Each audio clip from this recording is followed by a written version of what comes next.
How is everyone doing tonight? I see a couple people waiting in chat. We got Beerski. Cheers to Beerski. I look forward to cheersing with several people, maybe some people in chat. Let me actually pull up who's going. I can't remember who all is going. I think there are 6 sections worth of people. But yeah, I'm super excited for Chicago. It's crazy. I am not leaving tomorrow. I am leaving Thursday morning though. Thursday morning I will be headed to Chicago. Short flight. First in that vicinity.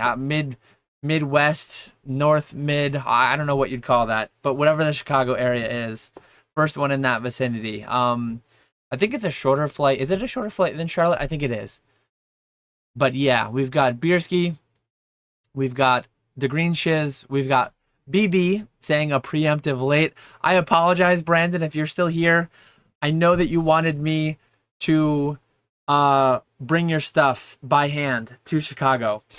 Everything was a mess after the live stream. 200 orders ish. Well, 370 orders, like almost 200 shipments between that and eBay. I just got to my note like 10 minutes ago, digging down through my desk, all the notes, all the like remnants of having shipped way too much stuff the past couple days. Looks like Chef is going tomorrow. But yeah, let me know. I'm going to talk a little bit about live streaming. Live streaming has been actually I'm not live. Catch 'em All Collectibles is live right now on Fanatics. It is not myself. It is Mr. PK live stream, the Charizard puller himself. PK's been having a blast on there. Ponga did get his debut stream on Saturday. I know he's had a hectic week. Like myself, he is going to Chicago Collecticon. PK is not. So PK is on that grind, on that live stream grind. He loved to see it.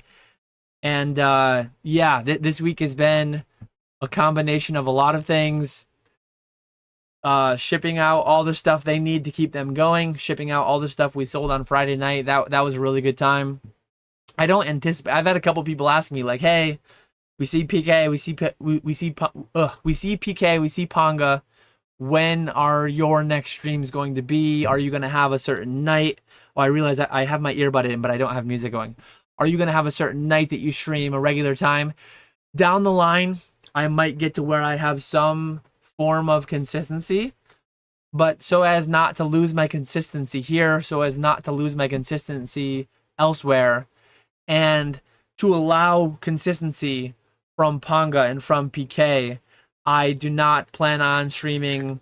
I'd be shocked if I stream in October, personally, a solo live stream.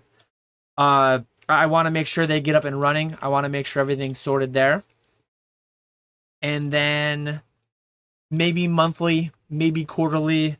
I'm not entirely sure. But once I know that they are like situated, once they have everything up and running, once I get my systems in place to keep feeding the beast, to keep sourcing inventory and getting it to them, I really don't want to like divert more stuff. And I also don't want to divert more of my time into packing orders, because like 6-hour live stream, that took a fair bit of time to pack from. I have all my standard packaging stuff for basically slabs. Slabs are easy. I don't normally ship single ETBs. I don't normally ship single booster boxes. I don't normally ship like all the random stuff that we sold that night, 200 auctions. So it was a pain. It took a long time. I had to like finagle some boxes. I had to use some old boxes that were headed for the recycling bin. And that's so tedious. That is not a way to operate long term. So getting them the proper size boxes, having all the things they'll possibly need is important to get that set up front. But robbing viewers from my own Fanatic stream. Yes, that's probably bad of me, but it's like, hey, PK, I gotta do my thing. I go live every other week, and I gonna be hanging out with the wife tomorrow night before I leave, hanging out with the family. Well, I did do that today and yesterday anyways during family time after work before the kids' bedtime. But after the kids' bedtime tomorrow night, I'll be hanging out with the wife. So I couldn't go live tomorrow night. I couldn't really go live last night. I had to do it tonight, and PK is just he's live every night, so I'm gonna have to conflict with him a little bit. But my number one fan flying out early in the morning. Looking forward to roasting Dan in person. Appreciate you, Brad, my number one fan. I saw the shipping notification. No worries. Yeah, sorry about that. I cannot make Chicago. You can't make the 20-hour flight? Come on, man. How's it going, Garen? Should bring you some spotted cow. Is that like an IPA? Beard looking good. The wife's like, are you trimming it before Chicago? You really should trim it. I think she's worried I'm gonna head into winter with it this thick. She might be listening right now too. But if I head into winter, if I get to winter with it this thick, imagine what it's gonna be in like March, April. And Chicago right now is showing 50. Oh no, sorry, I'm looking at my weather. Let me see not my weather. Let me see Chicago weather. Chicago weather. 71 high on Thursday, 83 high on Friday. If the wife's listening, she's probably happy because that sounds like beard trimming weather. I figured I might see like 50s or something for the highs. Brad versus Dan, B-ball coming soon. He said something about wanting to play basketball in Chicago. I don't know if there'll be a court anywhere. I don't know if the Airbnb has a court or whatever. I know he's gonna have something to say about this, but I'm not saying I wouldn't play. But I'm saying that my body has been dead like for the past 3 weeks. Week 1 of Air Alert was not bad.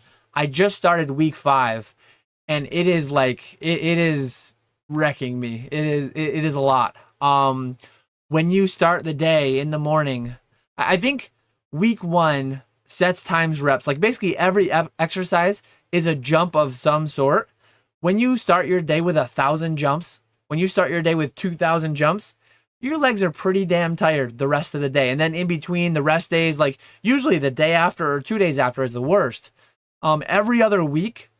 So this week it's Monday, Wednesday, Friday. I got to figure out how I'm going to do my Air Alert on Friday too. I'm going to be doing that at Nick's house, I guess. Yeah, Brad's ready to chirp. But I didn't say I wouldn't play. I'm just, I guess I'm preemptively saying I absolutely would play if we have a court. If it's going to be 83, I don't want to go like mid-convention.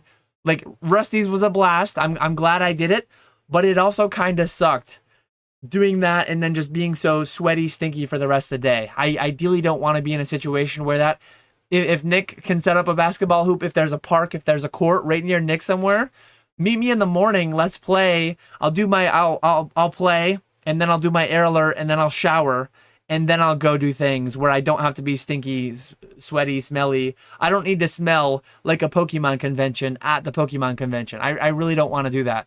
I smelled way too much like a Pokemon convention at Rusty's house after our basketball game. So 59, I'm seeing high of 71 on Thursday, high of 83 on Friday. It's not North Carolina. It's not 95 like whatever we had. But I sweat. I'm a sweater like crazy. If I'm playing basketball in 83, partly cloudy, like I'm gonna be drenched. But anyways, bet something, make it worth it. I'm down to play a little basketball if it happens. We'll see what happens, but I'm really looking forward to the weekend. Looking forward to seeing everyone. I pulled up the sections and I didn't. Let me shout out all the section leaders. Java, Dylan, Ryan being Grimer, Greeny, and then Trackstar. Really looking forward. Oh yeah, and Mason as well. Mason's got his own entire section, I believe. But it's going to be a blast. There's going to be so many people. I'm really excited. I'm not vending myself. I guess I'll talk about Collecticon a little bit aside from the big basketball challenge that everyone's talking about. It might happen. We'll see. But I am bringing some amount of inventory. So Ponga lives out in the Chicago area. I just shipped out to him today a 50-pound box.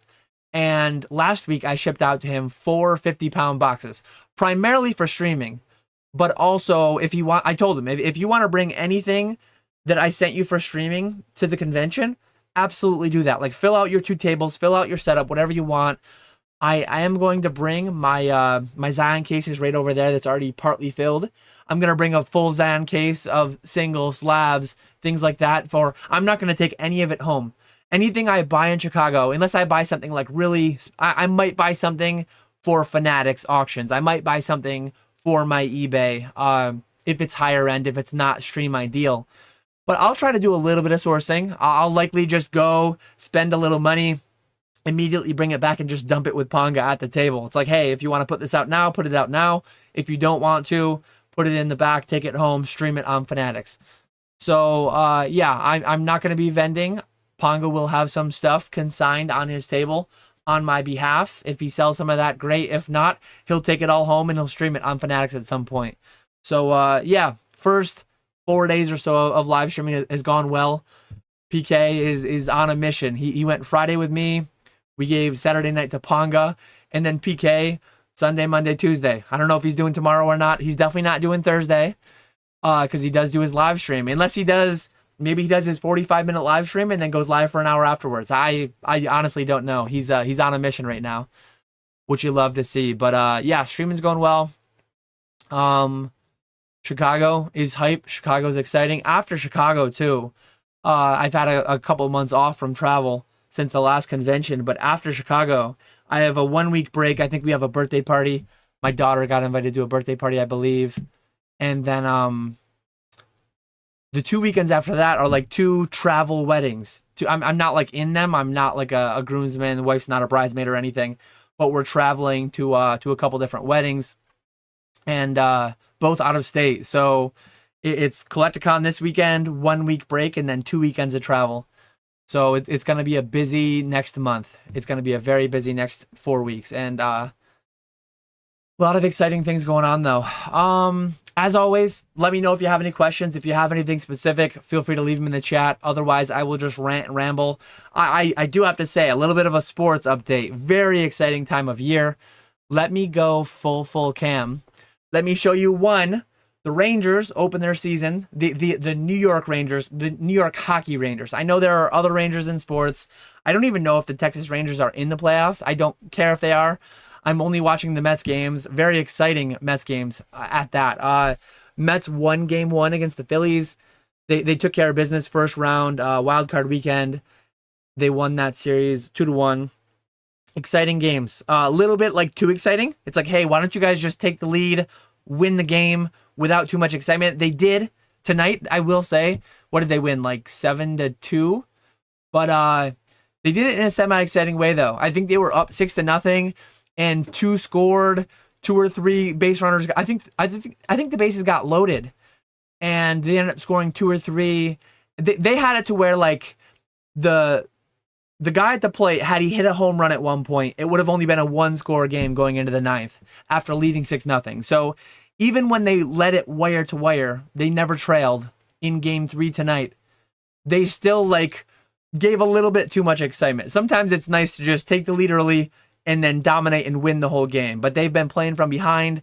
They've been 2-out, 2-strike rallies, 8th, 9th inning. It's been exciting. But yeah, the Jets are doing Jet things. They just fired their coach. 2-3, playing the Bills on Monday night. I don't know how that's going to go. The Bills are just like the Jets, can win, can lose against any team. But yeah, Jets football, Mets baseball, Mets October baseball, up against the Phillies. That rivalry, how long they've both been in the league, first time meeting in the playoffs. That blew my mind. I couldn't believe it when I heard that stat. I guess it's reasonable because the Mets don't make it too much. But that's exciting. Hockey starting against the Penguins tomorrow. Super exciting. Like, what a great time. Obviously, summer's ending. School started. Going into fall. Exciting time, though. Exciting time for the business. Exciting time personally. Things going on. A lot of travel coming up. I'm super excited where everything is at in life right now. September's over. I'm being bad. I am behind on sleep. Somehow, I need to catch up on sleep. But I'm live at 10 p.m. and my flight leaves at 6 a.m. So I have to get up at like 3 or 3:30 a.m. I'm going to go in. When you go into a Collecticon weekend, getting 3 hours of sleep, it's going to be a rough one. It's going to be a rough one. I don't know how or when I'm going to sleep. But I'm running on Mountain Dew right now. I'm running on fumes, running on Mountain Dew to keep me awake for this. Uh, I did get through September successfully. I punished myself. No beers, no alcohol of any kind, no soda of any kind for all of September. I started September, I want to say, at 237, and I ended September seeing 229 on the scale. I think my last official weigh-in, I was like 231. So I've not hit it for a Friday weigh-in yet, but my year-end goal is 225, and I'm going to do that. But I needed to have a couple. I think I've had 2 sodas so far, maybe 3 sodas so far in October to celebrate the ease back in. I definitely will be having some IPAs this weekend in Chicago, but that's going great. I got lazy all year. I hit my 240 in April, and then I was still 240 in August or so, and I fired things back up, and I'm down almost 10 pounds since taking it serious again, turning on air alert. So, yeah, I'm excited. My mustache is getting long enough that, like, when I drink, when I eat certain foods, I just constantly have to wipe it. It gets drenched. So I might need to trim at least the mustache. But, yeah, really looking forward to the weekend. Really exciting time of year, exciting time with everything going on. Air alert at the B&B. Yeah, me and BB gonna be, doing air alert all weekend.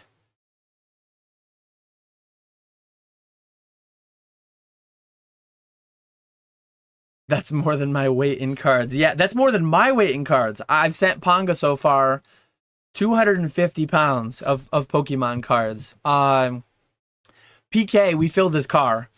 So we filled this car. If I had to guess, PK probably took 400 pounds or so, if not more. I don't even know. PK took a lot of stuff. And then I just shipped him a 50-pound box today as well. So I'm already sending PK reinforcements because he's going hard this week. I know he's planning on going really hard next week, even harder next week than he is this week, I believe. MD Sports Card says, I'm familiar with smaller regional shows, but at cons, what's acceptable to offer to pay a dealer if I want to buy several items? Looking at stuff five to $200 to $300, like $5 to $200 to $300. So if, like, say they're priced fair, say they're priced at market, I think it's reasonable to offer, if you're buying small to medium sized lots, 80 to 90%. Generally speaking, I don't think most dealers will come much below 90% if you're buying 1, 2, 3 things. Some amount of vendors, myself included, will often take 70 to 80%, depending on what it is. There's always, like, depending. But if you're buying all of it, if you're buying a large portion of it, 70 to 80% gets more into play. But if you're buying like one card, generally I just go sticker. If it's 210 and you offer 200, it's like, okay, whatever. Like, that's 5%. That's 95%, right? Close enough. But it's a very by feel thing. There are certain vendors that I've seen before that have a card at 5,000 that last sold for 3,000. So I've offered 60%. Because that's what, like, 60% of their list, which is what it actually goes for. And then some people have taken that, like, oh yeah, here, but they don't have to, and that's fine too. Like, sometimes oh no, I'm firm at 5. And some people get so frustrated about that, like, okay, he's overpriced, but, like, he doesn't have to sell it either. As long as he's not saying, like, this is what it's worth, this is fair, this is actually a deal. As long as they're not saying any of those things. If they're saying, like, yes, that 3,000 happened in auction, bad timing, bad photos, bad seller, whatever. Like, I don't care. As long as they're aware of that and consciously saying, like, well, mine's 5,000. That's all fair. So it's contingent on a lot of things. How do you feel about Rodgers firing his head coach? I don't know. I had a few people text me today, tag me in Discord, and it's like, the Jets are being the Jets. There's not too much they could do that would surprise me. Being 2-3 is not surprising. Them being 5-0 and then going, like, and finishing 5-12 would not be overly surprising. I've seen and gone through everything with the Jets. So Sanchez went to back-to-back conference championship games. Sanchez butt fumbled. Like, I've seen the ups and the downs in every which way. You never know what you're getting with the Jets.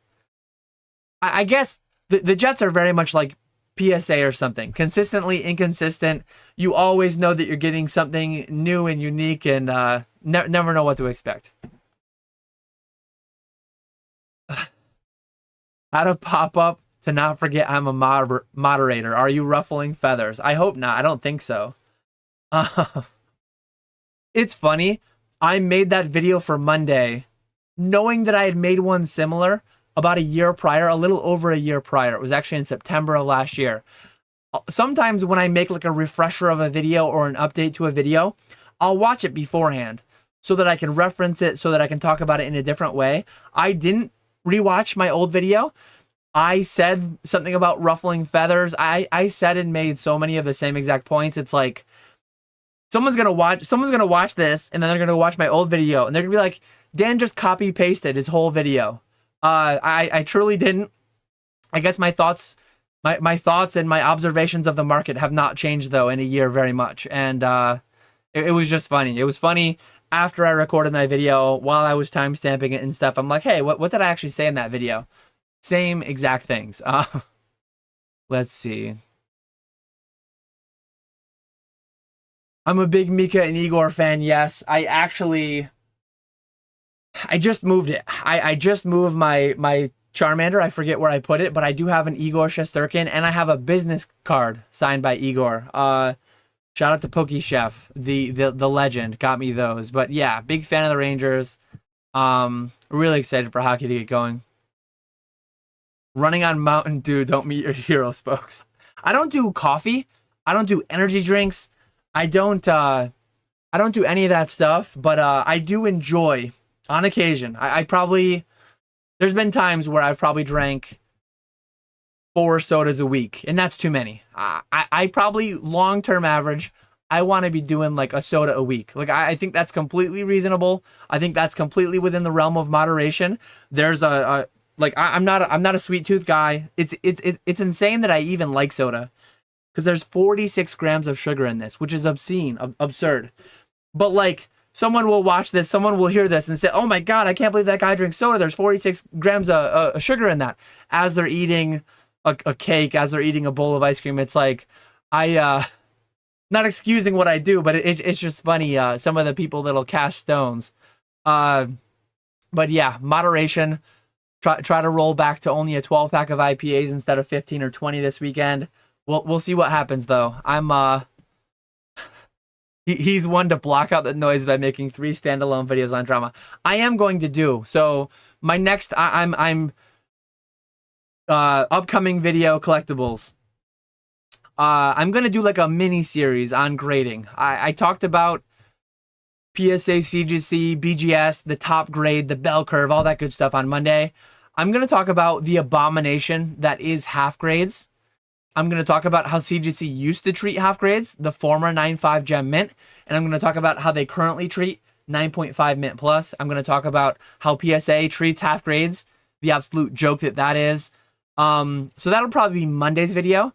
I might record that actually tonight after the live stream, or I guess I could just record it. So I'm going to be back Sunday actually. I get back super late Saturday night.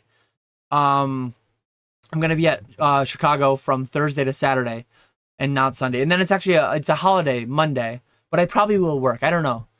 The wife and kids will be off school, so maybe we'll go do something. Maybe I'll work half day Monday, but at some point I do need to record that video for Monday, and it's probably gonna be something about half grades at grading companies and what frustrating joke they are.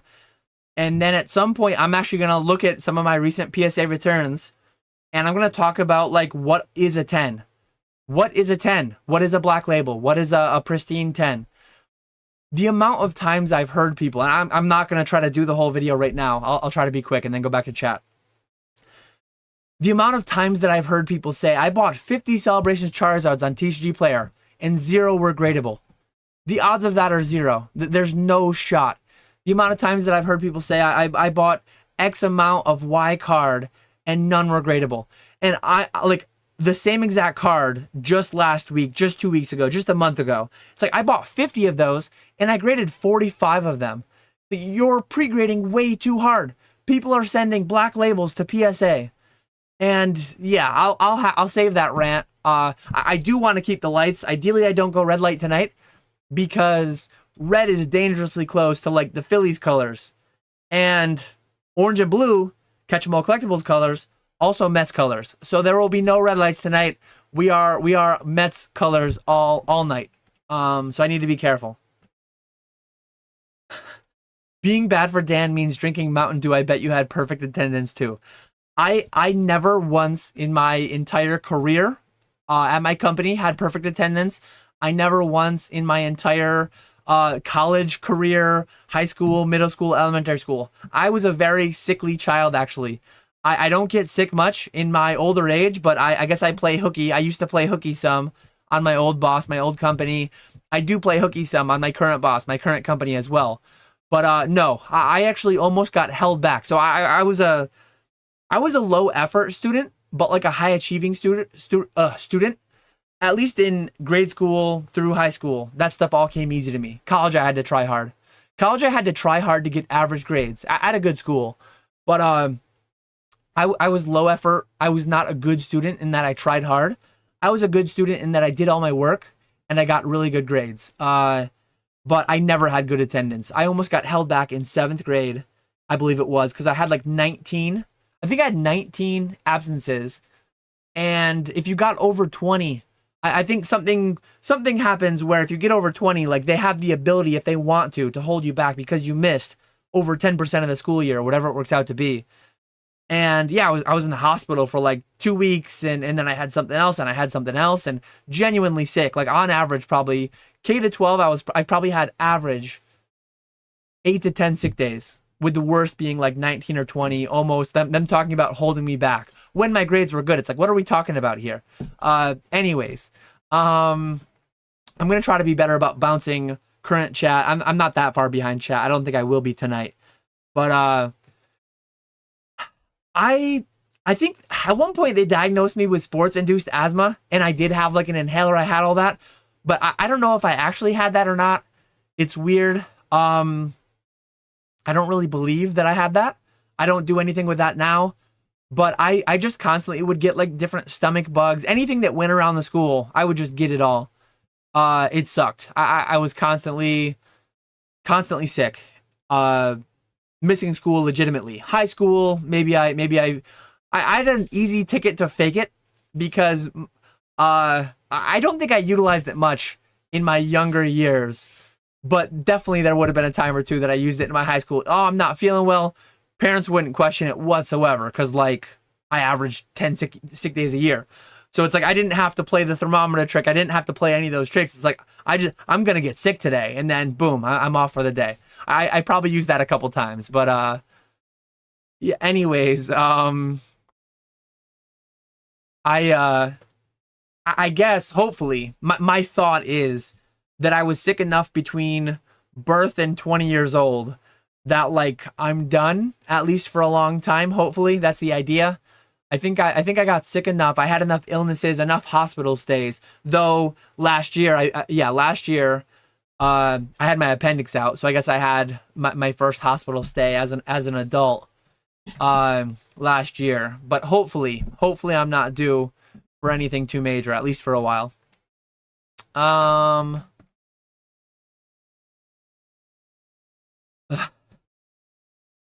Let's see. I just want to make sure he's getting enough wings. So more versus enough. With money, there isn't enough. With chicken wings, there is not an enough. It's always more. It's always more. Josh, I just need him to understand that he is enough. Being terminated from his previous employment really messed with Danny. I would have no shame in saying if I was fired from that job. I was not fired from that job. Honestly, the way that I was headed, how bold I was being in certain meetings with my superiors, that I was probably on the path towards getting let go. But that's because I was on the path towards, it's like, hey, why don't I cause a little stir on my way out? Why don't I try to shake things up and see if things will change, see if things will get better, see if they'll pay me more.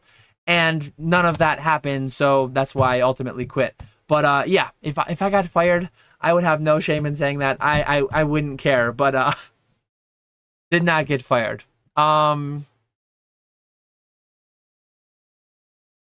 Let's see. Let me scroll back so I don't miss anything. The deep dish pizza isn't going to do you any favors. The only deep dish pizza I think I've ever had is at like that Uno pizzeria. It's like a chain. I don't know if it's a chain in Chicago too, but it's a chain around here in New York, a couple places. I'm not a fan of Pizzeria Uno. I'm not a fan of the deep dish. I guess I've had maybe like Little Caesars deep dish, maybe Domino. Like I've not probably had a good sample of true original deep dish pizza, which I've heard some people say like Chicago style isn't even deep dish pizza. But I'm gonna have some pizza in Chicago. I'm gonna have some IPAs in Chicago. It's gonna be a very positive caloric excess weekend. I know I'm gonna factor in gaining a pound or two that weekend minimum, and it's gonna be worth it. It's gonna be worth gaining a pound or two. It's gonna be worth having to run a little extra further. It's gonna be worth having to sacrifice maybe I'll take a couple weeks off soda after but there's 2 weddings though the weekends after the gap, so there's gonna be a lot of calories coming in. Then you're getting into holiday season. I need to get down to 225 ASAP because the next 3 months are tough with the caloric temptations.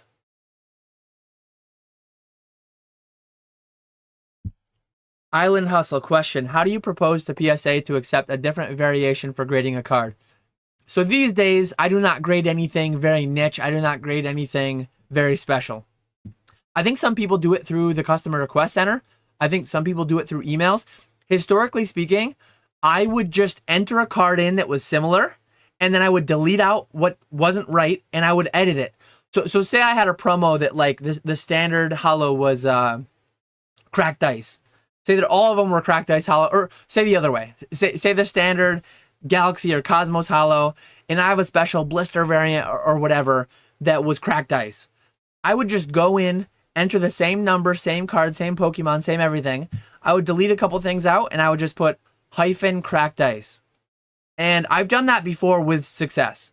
I've given them no upfront notice other than entering the card in differently, adding in blister, theme deck, exclusive, adding in whatever, cracked ice, and a lot of times those have gone through. Not every time, but like that's been my experience. I don't really do that anymore though. I haven't done that in years. So maybe someone in chat can guide you better. How many times a week can you eat a dozen wings with your current diet plan? In the past week, I've eaten a lot of wings. So I weighed yesterday morning, I think. I weighed 229, 230. I saw 229 on the scale one of these recent days, but not my weigh-in day. We went out for pizza with my parents last Sunday. When PK was here, we went for pizza and wings on Friday. And then I think we also went for pizza and wings on Saturday. I've been eating a lot of pizza and wings, but I've also gotten up out of my chair, off my butt, doing this air alert. Like, all it is, and I actually saw, since I'm talking about losing weight, since I'm like looking up air alert fitness programs, I've been getting some targeted ads on Instagram, Facebook about different diets, about different this, that. One thing I saw that I really liked is I think some people get so set on like, oh, if I eat salads, I'll lose weight. If I eat this, if I eat that, chicken wings are bad. Soda's bad. Pizza's bad. Like, it's not wrong, but it's all caloric deficit. So the Instagram post that I saw, whatever it was, it showed a bowl of like broccoli that was like doused in butter. Like, or maybe it was doused in some kind of a sauce, some kind of an Alfredo sauce, whatever it was.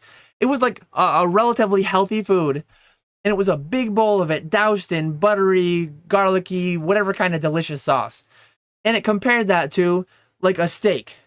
And it's like the steak was less calories because it was in moderation. It wasn't, so you can eat whatever you want. I'm not saying you can be completely healthy, get all your vitamins and this and that. You can only eat bacon and you can run a caloric deficit. It's all about quantity. Like that's all it is. It's you control calories in, calories out. It's a very simple thing, like finance. I just posted my short recently where I think finance comes easier to me. I think with finance, you have the ability to luck into certain things. Luck can swing your way. You can't luck your way into, oh, I got lucky. Of those 3,000 calories of chicken wings I ate, only 1,000 of them stuck. No, you eat those 3,000 calories of chicken wings, they're all sticking. They're all going somewhere. Whereas you buy 10 different things, something can 1,000x, and you can luck into good finances. You can't luck into good health and fitness and things like that. Yeah, it's so dependent on the vendor and the card. Going back to your question earlier, most roundabout way to say I lowball. If people get offended by you offering a price, like if I have a card for $1,000 and you offer 500, I'm gonna say no, firm price. I'm not gonna like be offended by it. It's weird how offended some people get, either by prices being too high or offers being too low. I can't say that I've never gotten some way over an offer like that. There's been times I've made videos about stuff like that. There's been times I've posted links in Discord, screenshots in Discord about stuff like that. So I'm not saying I don't say do this too. I'm not saying I'm above this, but like it's really negative EV to get butthurt about like an offer or a bid or whatever. It's like you don't have to do anything with this. You can decline it. It's an option. You don't have to exercise. So yeah. No idea on the Australian rural housing market. Australia is huge, and there's a lot of highly uninhabited area, probably for a good reason. But I think there's got to be some sweet spot, some in between spot where you can get a reasonable house, reasonable amount of land, close enough. How close do you have to be to humanity if you have internet access? How close do you have to be to humanity if you have running water? Like, I would find a sweet spot fairly far away from people, hopefully close to a post office, and I would post up there. I would try to be away from where most people are, as I am now.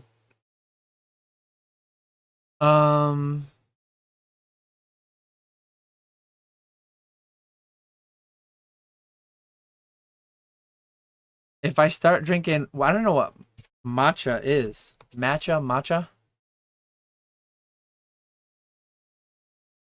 Oh, a green tea. I've never heard of that. Uh,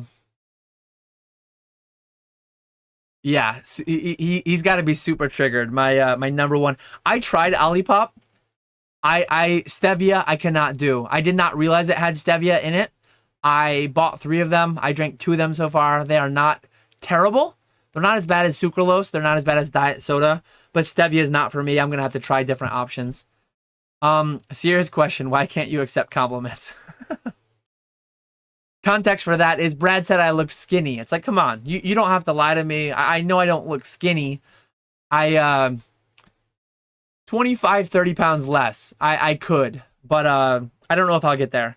I graduated college 25 pounds lighter than I currently am at like 205. And I was a string bean then. But yeah. Make sure you compare apples to apples. PSA 10, BGS 9.5, CGC Gem 10. Let's see. Don't talk to rich men about enough. The concept is foreign. I'm getting back to enough chicken wings. Dan definitely had a placebo inhaler with water in it. No, I did like Advair for a while. I think I had to do Advair every day. That little purple disc thing that you inhaled. And then I had an emergency inhaler that I never used. I don't know what the deal is with that. Let's see. I was not in a bubble, but I guess I should have been. I remember one time, one of the precursors to me getting very, very sick was actually I was at one of my buddy's houses, and they had a farm. They had a dairy farm.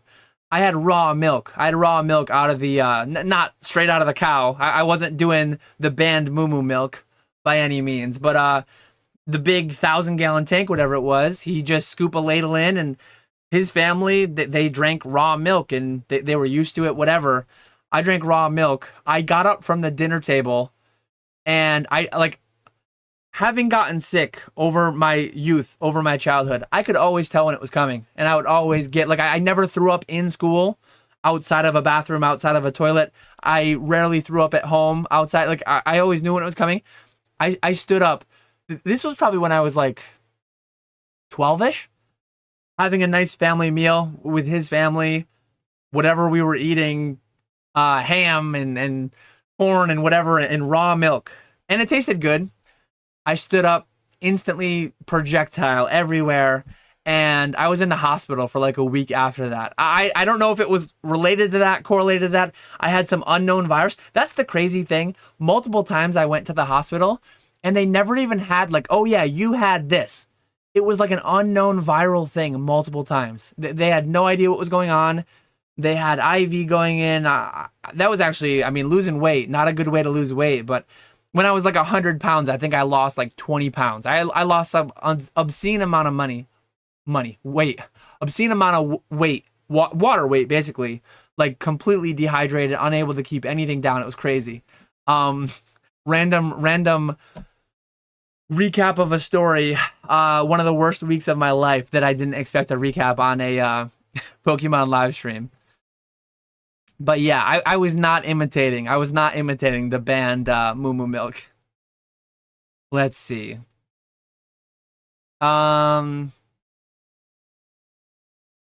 Dan, what do you think of the prototypes and playtest cards? Haven't heard you talk about them much. So I have been asked in, I think I talked about them on YouTube once, but maybe not. Maybe it was only in Discord. Anyways,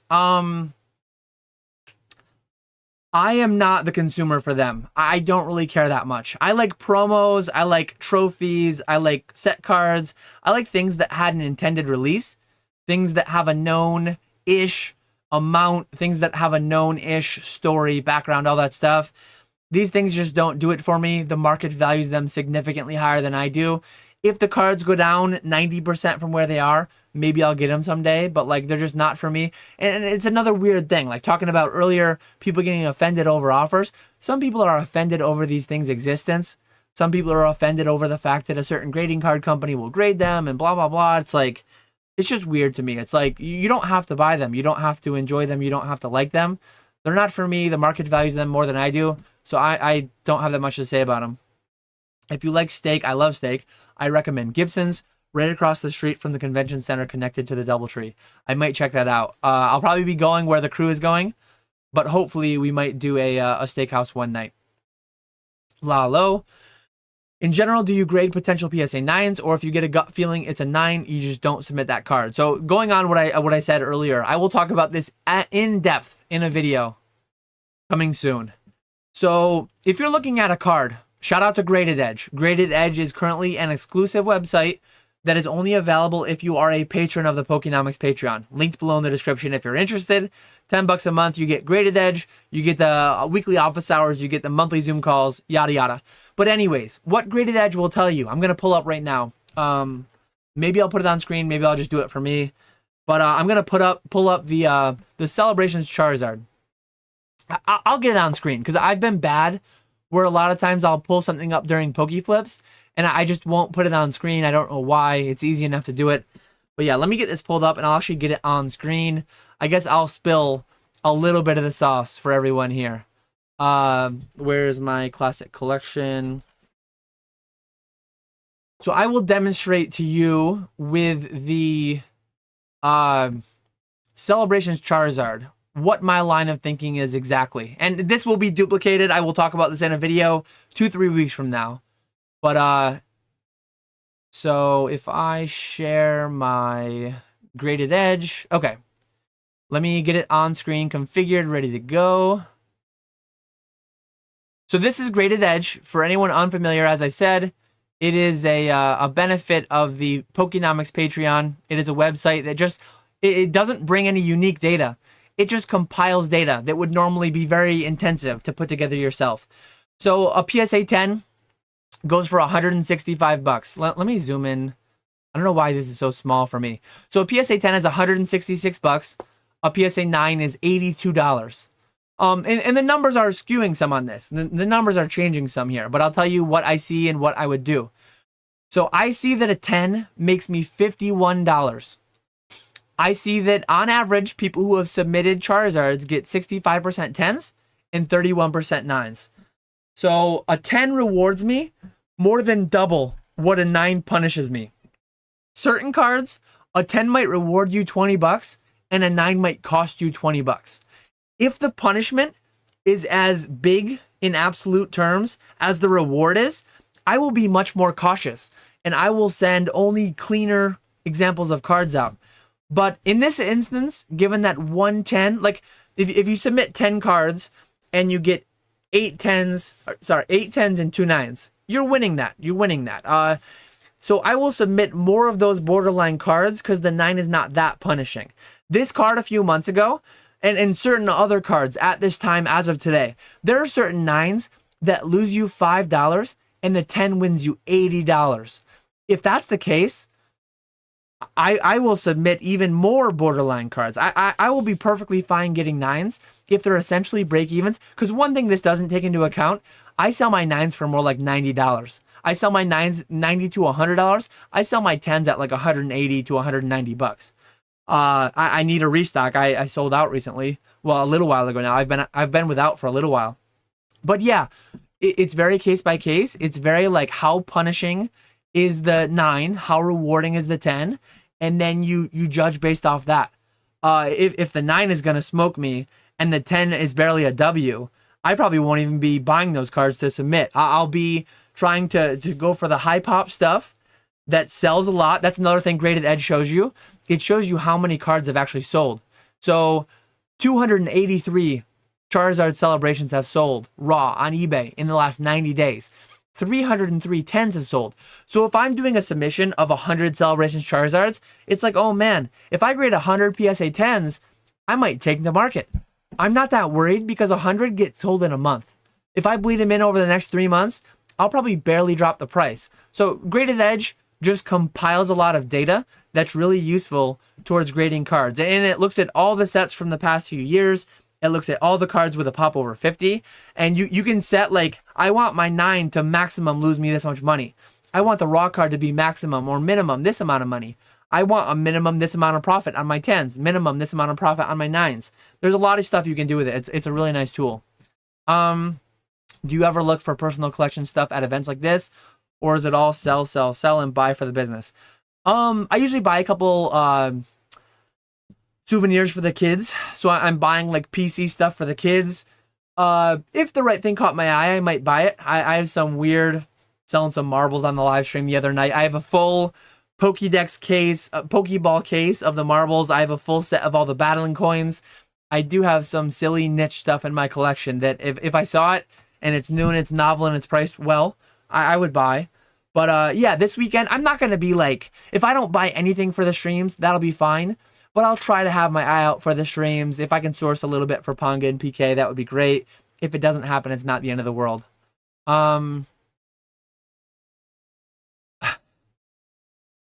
Reload the 151 listing. I will make a note to do that. I know we talked earlier, but I did not get to it yet, clearly. I just put it on my list for tomorrow of things I have to do before. What breweries does Chicago hang out at? I have no idea. He has multi-user account access. He does not have listing. He has just order fulfillment pretty much. Fanatics Live doesn't seem to allow some international buyers to verify their account with international phone numbers. You think that will change soon? I know I did have a couple international supporters. I believe they used friends and family members' phone numbers to get it done. Friends and families' addresses. I don't have any insider info on if or when they might do international. But yeah, I unfortunately don't know. I tried Tropical Punch, I believe one was, and then Root Beer. Root Beer was like, again, I wouldn't say it's bad, but it's not good at all. It's like, I'm not going to pay $2 a can for something I don't like. And it's not like those things are perfect for you either. Like Mountain Dew is 170 calories. I think the Olipop that is 45 calories. I would much rather drink one Mountain Dew a month than drink one Olipop a week, right? Like again, it's equal calories. We're trading calories for calories here. I'd rather just drink one Mountain Dew a month and then the other weeks drink my iced tea that I drink, or drink lemon water, or drink milk, not raw milk, but just 1% milk like I drink. Thank you for the Evolution art set from Fanatics. It says arriving tomorrow. When's the next stream with you and PK? Me and PK, me and Ponga. I think more of those will happen down the line. Maybe someday it will be me, PK, and Ponga, all three of us together. Who knows? But as of right now, we don't have any other ones scheduled with all three of us. But Ponga and PK will be doing their own streams as they. PK, let me double check if he's still live. I believe he's still live as we speak. PK is still live as we speak. So there's a live stream going on right now. Let me look at how much he's sold. So he sold $1,000 worth of stuff right now. I think he's doing a lot of the low end grinding stuff. I sent him with a lot of just different niche, low end, mid era, vintage, all different kinds of stuff. From near mint all the way up to heavy play, some damage stuff too. I ended up getting that art set for under 20 because of the PSA $60 and the Catch 'em 20 promo. Thank you for supporting. One of the things that leaned me towards Fanatics over eBay is that I really like their acquisition funnel of like throwing all this affiliate money around. It tells me that they're serious about getting new customers in.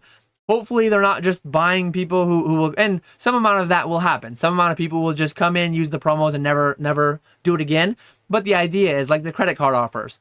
Some people like myself will open a new credit card, spend $5,000, pay it all off, take the $300 credit and just run with it. But some amount of people will take the $300 credit, they'll carry interest, they'll be a customer for the next decades. That's the idea with Fanatics too.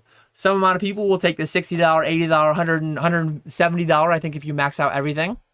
If you get the 125 PSA from the high tier and the 25 and the 20 Catch 'em 20, you could get 170. Some amount of those people will be live stream consumers over the next years and decades. Like some amount of the people will be a huge payback. Some amount of people will be a quick $25 to $170 loss for them. But it's all just advertising, customer acquisition. Dan will volunteer a 5-minute story and then say, "Oh gosh, you guys really know how to get me talking." Oh man, that's funny. I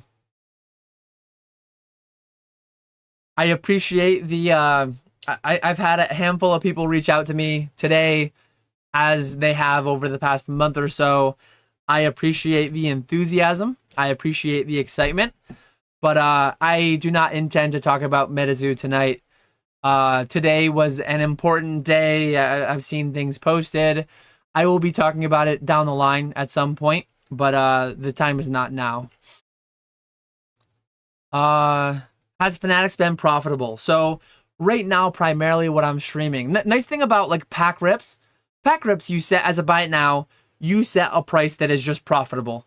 I don't see a quick way to like see the breakdown of what was auction versus what was buy it now. But like some auctions went for 5 times what I thought they would. We auctioned some $2 cards that went for $10. And we auctioned some $50 items that went for 15. So like the spread, I've talked with some consigners because some consigners are interested. Like, hey, can you just run some of my stale eBay listings through Fanatics? And I'm like, sure, tell me which ones. And they're like, oh, well, what % of market do you think they'll get? And I'm transparent, honest Dan. I'm like, you'll get anywhere between 20% and 500% of market because that's what I've seen so far. Oh, well, what will it average out to? It's hard to say. Like a lot of what we're selling is LP, MP, random hollow. Like some of it's near mint that you can look at TCGPlayer, but even near mint, it's like, is it actually minty, has a chance to be graded?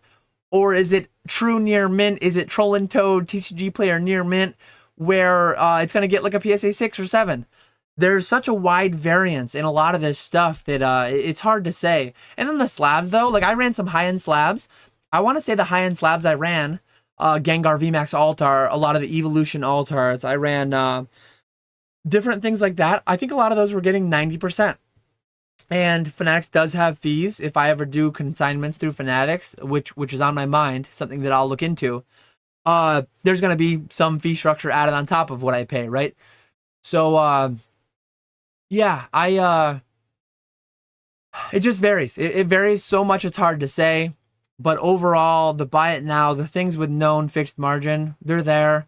A lot of the things that I can't really justify making an eBay listing for, I can't send it to anyone else to consign it. Like, there's a lot of stuff that I'm selling thousands, eventually tens of thousands of dollars of like either backlog stuff or like one thing that happens a lot. One thing that happened for my first several years in this, and I just built an immense backlog.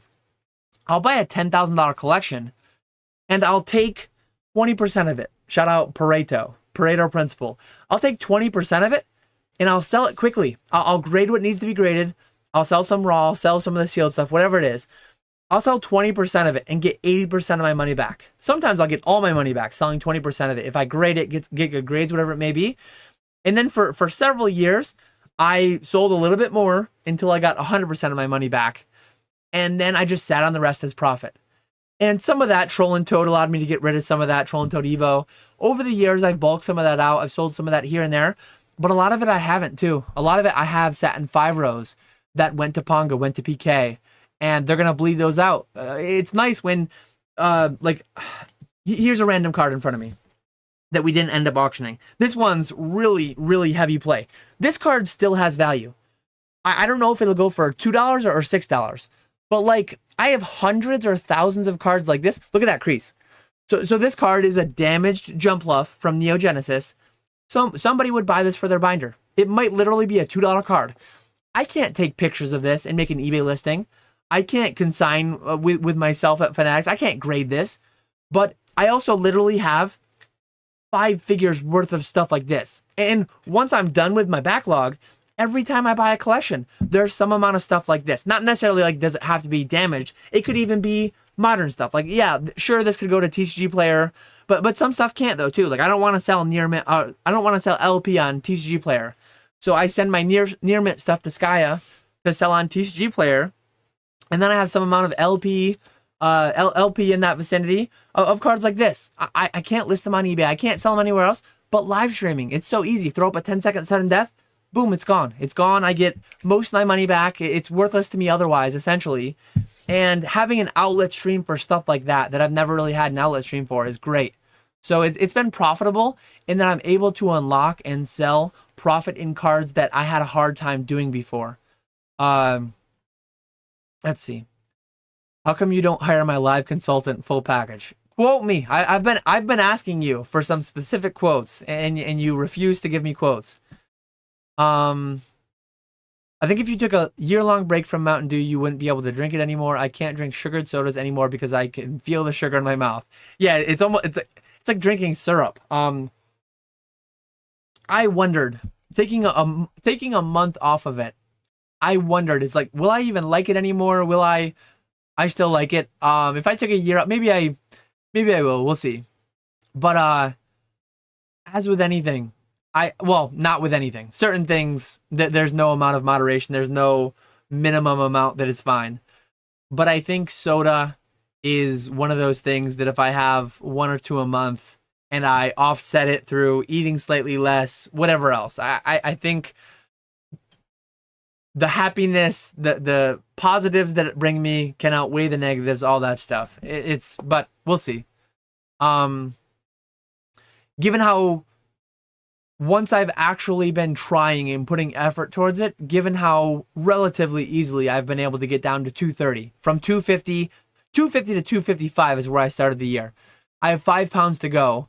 But then I'm going to maintain it too. I'm not going to get down to 225, say, oh, hey, this was cool, and then drift back to 250. If I have a hard time staying at 225 or going a little bit lower, and it's like, I'm going to cut something. I'm going to eat slightly less. I'm going to cut some chicken wings. I'm going to cut some IPAs or some Mountain Dew. Like, I don't know exactly what it'll be. Or I'll just up the burning side. Try to be more active. But right now, I am like, once Air Alert is done, I will not just do Air Alert again. I will not sustain that level of activity. That is a lot. And I'm not even halfway there yet. The reps, the sets, the things that it gets into by week 16 are pretty crazy. It's going to be like an hour-and-a-half workout. That final week. That final week, I'm going to be starting my day with like a 90-minute workout. Because right now it's already 30 to 45 minutes.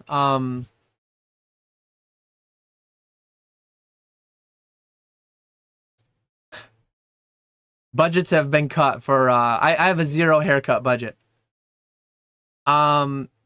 Any chance of a Collecticon Fanatics stream at some point? Very much looking forward to Chicago. Who knows? Who knows? We'll see. We'll see what the future holds.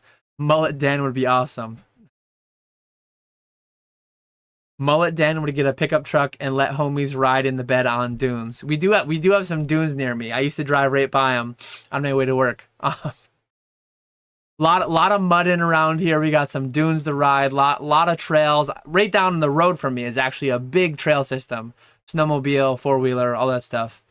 Mullet Sleeveless Dan sounds so much cooler. I agree. I am fully on board with that. Maybe we'll see if it happens someday.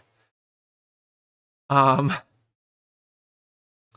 cut t-shirt sleeveless. He would rock that lawnmower. Lawnmower with the hood off. My neighbor jokes and says it's my go-kart. We've been going for an hour. I'll probably try to tap out at like 90 minutes, maybe slightly before if the chat is winding down. I see I'm getting close to catching up. If anyone has any questions, live streaming, convention, I talked a little bit about it. I don't have much else to say. I'm consigning with Ponga some cards. I might try to source a little bit. I'm only there Saturday. I'm actually leaving slightly early Saturday. I won't be at the convention at all Sunday. I'll probably need to leave the convention by like 4 on Saturday, I think. So I'll be there most of the time. But I'm very much looking forward to talking shop, talking life, hanging out with a bunch of people. I don't think I have any prearranged deals, but I'll probably get something set up tomorrow. Maybe. I guess I only have 1 day left if I want to set up anything. But if anyone is going and you see anything on my eBay, if you want anything, let me know. Yeah, I don't think I have one deal prearranged, but it'll be a blast. I'm excited. I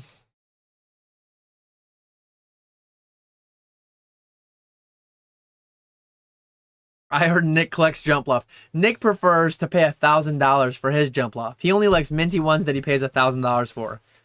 Mine would only be $1 or $2, so it is not up Nick's alley. That was crazy. Thoughts on Japanese coming to TCGPlayer. So I think it's overall good. I think if I were someone that sold a lot of Japanese singles, I would list some amount of them on TCGPlayer to try it out. I've not looked in depth. I did watch Mason's recent video. Shout out to CNA Games.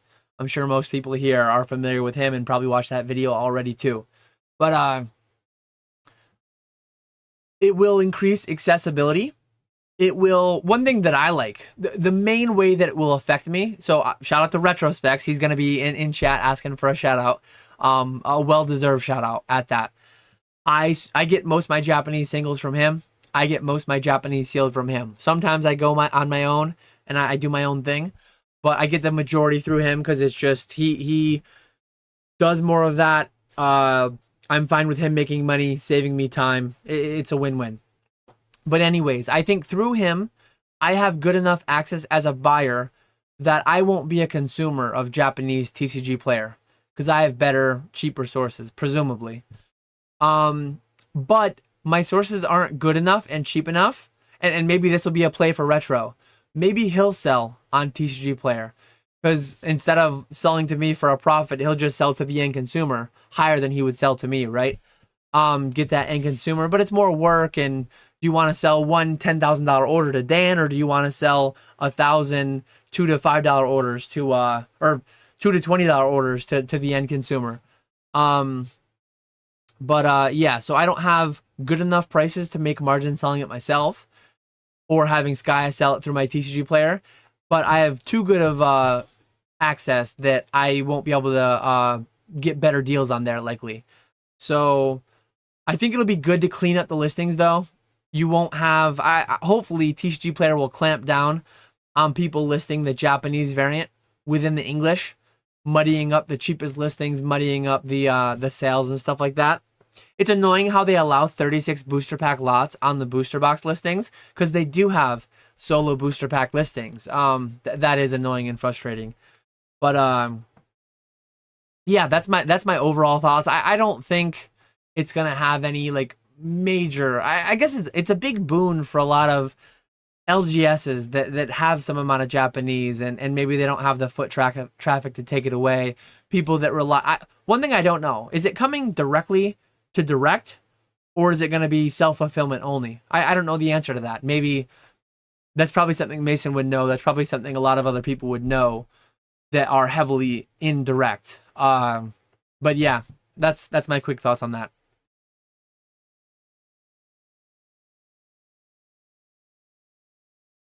Do you ever think you would have streams specific for mid to higher tier slab singles? Been enjoying lurking a bit on Fanatics, but not that interested in lower quality singles. Yeah, PK is definitely grinding out the low end stuff right now. I think he's trying to get a feel for what sells. But in the future, I want to do I want, and I mean they're the streamers, so they have full autonomy over what they want to set up. Themed streams are nice. One thing I like the idea of, like right now, PK is not really giving much advance notice. But when I do streams, I'm going to target more the higher end stuff. I'm going to say like, hey, the theme tonight is alt arts, and I've got 50 alt arts that I'm going to auction for $1. Or the theme tonight is Team Rocket. Maybe when Team Rocket comes out, I'll have a bunch of, like, maybe I'll have some vintage EX Team Rocket returns, hollows and reverse hollows, and maybe I'll have some Team Rocket first edition slabs, and we'll have the new set, like trying to do theme things. When I stream though, I want my average dollars per hour streamed to be in the multi four figures. Like I want to be moving money. I want to be like on Friday night we did. Maybe I'll make a full video recapping it at some point. I didn't want to stick like I shielded the live streams for a couple weeks and the videos did pretty poorly. A month or maybe 3 months out from our first launch, I'll probably do a recap video and I'll just show you like, hey, we've streamed for X amount of hours. Mystic Rips, actually, Brandon Martin, he's done some back end numbers streams, and I like that. I like when people are transparent. I'm transparent everywhere I can be.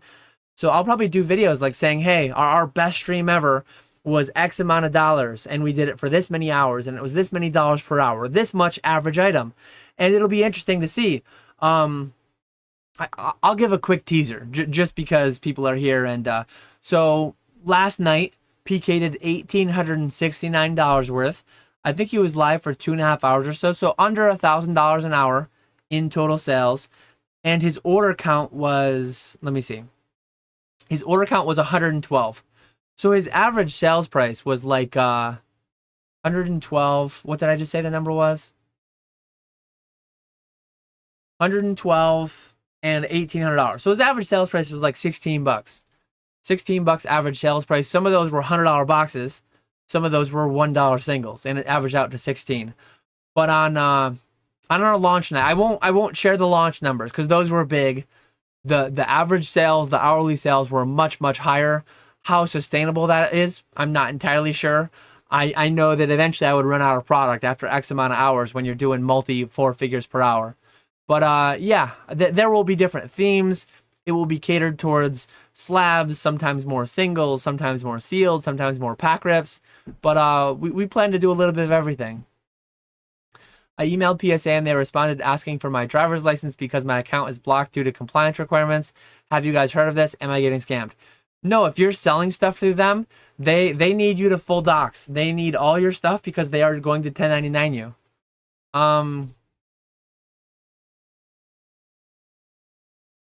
I don't see, that's the thing. I don't do sugar every day. Starting the year, like looking back at 2023, I started and ended 2023 at 250 pounds. I probably drank 3 sodas a week on average. Not every day. Sometimes I would go a week and I'd have 2 in one night. I'd have the red lights going, a couple Mountain Dews. But I never at any point in my life drank like I know people who drank a 6-pack of soda a day. I mean, I know people who drink a 12-pack of beer a day too. I've never been either of those things. When I have beer, sometimes I'll have quite a few, but I don't drink beers that often either. So there's a lot of days where I don't have any sugar. I mean, I have a little bit of fruit. I have a little bit of fruit juice maybe. But there's a lot of days I don't have any fruit juice, minimal fruits. And yeah, I definitely am not having 100 grams of sugar a day or anything, or 50 grams of sugar a day, I don't think. When can I start sending you my trash to auction? There will be consignments down the line, I'm sure. Retro, and if any other select people want to be some of the guinea pigs, if you ask me, like, oh, I'm going to send you 5,000 cards, whether they're slabs, whether they're raw, I need you to tell me exactly what % of market we're going to get. It can't be like that. It won't be like that ever.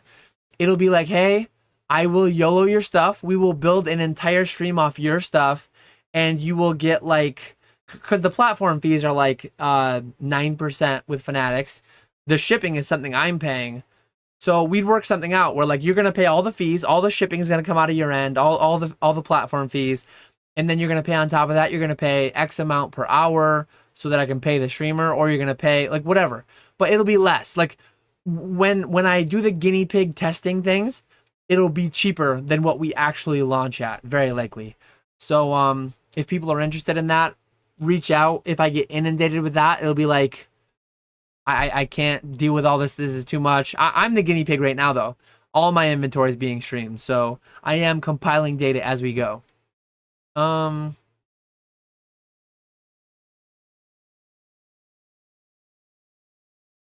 What do you have the stamp box black label at? I haven't even listed it yet. Maybe I'll bring one. I'll probably bring one for Panga. I'll bring one to go in the case to Panga. But yeah, I thought about YOLOing it on Friday night on the Fnac stream. It's probably better that I didn't. I think the PSA 10s that I sell for like 390 to 400. I think I auctioned one of those for like 330. So that's like 80, little over 80%. So the PSA 10 went fairly rough. The black labels I think sell for like 1200-ish. I probably would have gotten like 600 and been not happy with that.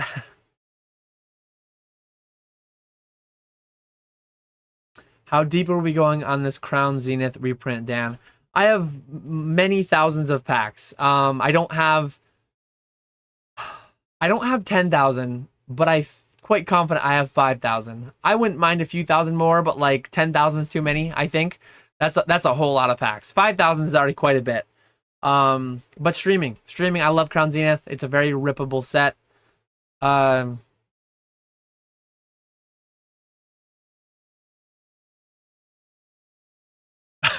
Why is there a random motherboard on my eBay page?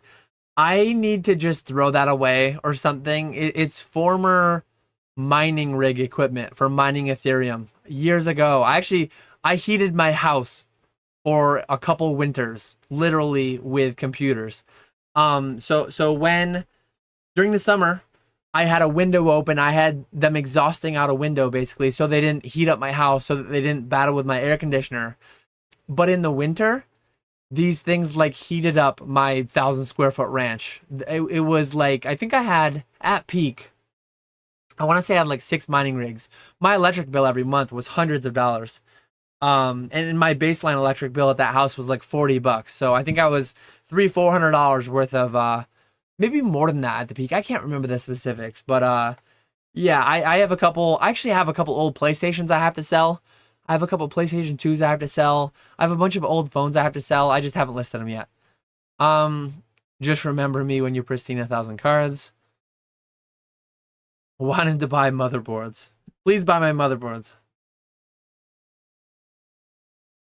It's not a good motherboard. It's not gaming ones. It's not one anyone would want except for like a miner maybe. But even that, like I think the mining motherboards that I bought were like $40 a pop. They were so cheap. I sold all the power supplies. I sold all the graphics cards. Are you able to provide your own coupons to customers not dependent on Fanatics to issue them? I don't believe so. I do not think that is a functionality that is there. That's actually a good question for them. Because I know eBay has that. I presume that you could use an eBay standard code and build that out to be used in a live stream, but I'm not positive. The marbles are live stream exclusive. Dan while gambling daily, watching people drink beer and soda daily. Those people are addicts. Addiction is an interesting thing. We don't need to go down that deep conversation. I think years ago Jake had some great conversations on YouTube about that. But there's a lot of people addicted in this space. There's a lot of people addicted in gambling and all that stuff. And I think a lot of the addictions in this space are gambling adjacent, if not just straight gambling. But no, I do enjoy gambling. I won. What did I win tonight on the Mets? I think I took the Mets -1.5. I teased it because the Mets were actually the underdogs. Or I don't remember. I want to say on Mets -1.5, I got like plus 180 or so. So I think my $25 bet paid 60 something. I forget exactly what it was, but I made like 40 bucks. I made like 40-ish dollars. Um, I have a number though. Like I think I have 800 bucks in my account. I will not let that go to zero this year. If I get down to 400, I'll quit betting for the year and I'll save it for next football season, or I'll stop at 500 and save some for the playoffs. But that 800 started as 50. I've done well through all the promotions, through all the free money they throw at you. I've done really well. I've actually made money. If I start losing money, that'll be fine. But there's a certain amount of money. I probably wouldn't lose more than 300 bucks a year or something. Like the cost of going to a game. I get that much enjoyment out of betting on sports that I'm willing to pay 300 bucks, 400 bucks in a season. About the same that I pay to go to a game. Like I went to a Rangers game last year. Unfortunately, lost that playoff game. I spent like 600 bucks going to that game. But yeah, it's if you are able to set a budget, if you're able to stop if it affects your life, like those are the things that define problem gambling, problem addictions, and things like that. But interesting conversation around all that.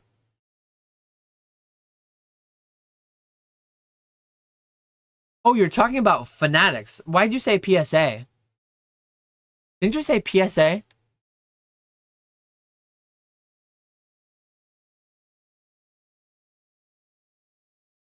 I emailed PSA and they responded asking for my driver's license. Why are you talking about PSA and then talking about your Fanatics credit? Why do people? This is one thing I need to vent on a little bit. I'm not gonna turn the lights Phillies red. I'm gonna keep them blue and orange for the Mets. Why do people delete emails? Let me. I'm not gonna show my emails, but let me open them up. I have a Google email that I've had. This one is my Catch 'em All collectibles. I've only had this for a few years. 30,000 emails, and it's nowhere near full. Let me open up my personal email. My personal Gmail. Where? Oh yeah, it's down here for Pandora. Why do people ever delete emails? I had a couple of people message me like, "Oh, I delete all my emails. How do I find my code?" You find your code by not deleting emails. I have 100,000 plus emails. I actually have an old email that goes back to like, man, 2004 or something. That has a couple 100,000 emails, I believe. Like why 140,000 emails? Why are we deleting emails? Why are we deleting our codes? Why do we need to message PSA anything about getting our Fanatics code? Um, Resubscribe to be a member at PSA and don't delete your emails. That's what I would say. Yeah, the only reason you have to do that is because presumably you lost your email and you need to verify for some reason. Nothing to do with Fanatics. I've not heard from anyone that they had to send their driver's license. But that's you verifying with PSA, likely, it sounds like. If you sell through the PSA vault, they will require you upload your driver's license. They might require your social security number. They need all that so that they can 1099 you. But that's separate from Fanatics.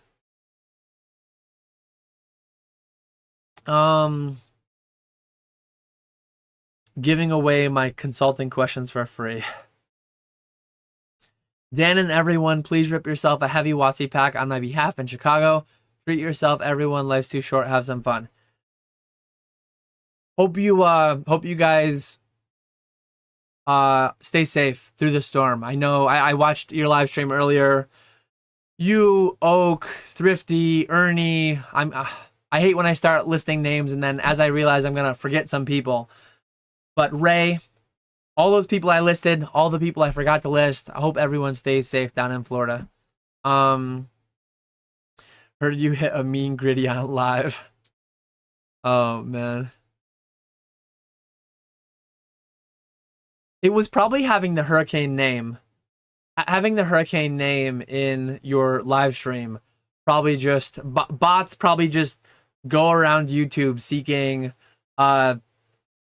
hot topics, that are trending topics to whatever whatever websites, whatever schemes and scams they're gonna shill. They find places with people to participate.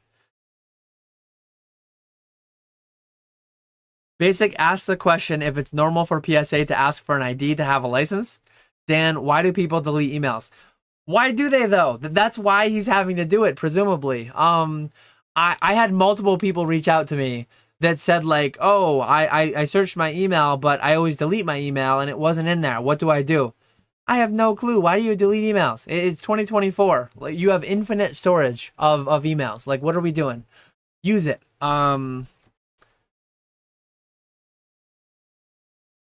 I heard vintage is doing really well in shows. Has it been like that for you recently? I've not vended a show well, since Charlotte. And I sold everything I had in Charlotte. I did not have much vintage. I had mostly modern. But I'm going to make a video. I'm going to make a video fairly soon-ish, sometime in the next month or two. Shout out to the Godly Shad. In the past, I recently shouted out his old OG username. But shout out to the Godly Shad. Things are happening. Things are moving in the vintage markets. I've actually got a PC card behind me. Oh, you can't see it because it's off screen. But I've got the... Oh, you still can't see it. Man, I need to move that better. But Shining Gyarados. Shining Gyarados, PSA 9, PSA 10, some of the Gold Stars, some of the other higher end WotC stuff. Things are moving. Things are picking up. Price wise, market cap wise, nothing compared. Like, as I say that, 151 alt art from Charizard is moving up. I think Moonbreon is moving up. Like, the percent that these vintage cards are moving up and the dollar, like the market cap changes in those vintage cards has nothing on the ultra modern moves. But still, certain cards have doubled. I think that PSA 9 Shining Gyarados first edition was like $1,500 last year. I had two of them. I sold one, got $1,500. I almost sold them both, but I'm like, the best art in the hobby. I should keep that one. I think they're selling for $2,500 to $3,000 now, almost double. So yeah, at some point I will make a video. Underrepresented in the space. I guess 2020, 2021, they had all the hype, they had all the videos, but things are moving a little bit in vintage. I'm not investing in them though. I have that one, PC, whatever you want to call it. But there will be a video on what's happening in vintage at some point. Don't worry, Daniel, we will be fine. Weedle, I apologize. Anytime you make a list of people, oh yeah, I was hanging out with the homies at Collecticon, and then you list 5 people, and then you're like, crap, there was at least 12 more people there, and I can't think of one of them. So yeah, sorry, Weedle. Non-RuneScape gaming stream when? Well, it's gonna be dark when I say that the next non-RuneScape gaming stream that I do would probably be Cobblemon. You might be begging for RuneScape. Maybe you'll like Cobblemon though. I don't know. Minecraft, Pokemon. Let me know, Ernesto. Are we feeling Cobblemon or are we jumping? Are we jumping for Cobblemon? I completely ranting and going through all my emails. I completely lost. Where'd I put my? There's Graded Edge. I don't know where I put my. There it is. My YouTube. PSA asked me for my ID to keep my account. Have you sold through the PSA vault? I did give them my ID. I believe I gave them my ID because I sold stuff in the PSA vault, and presumably they're going to maybe I didn't give them my ID. Maybe I gave them my EIN. I gave them something though because I sold to the PSA vault.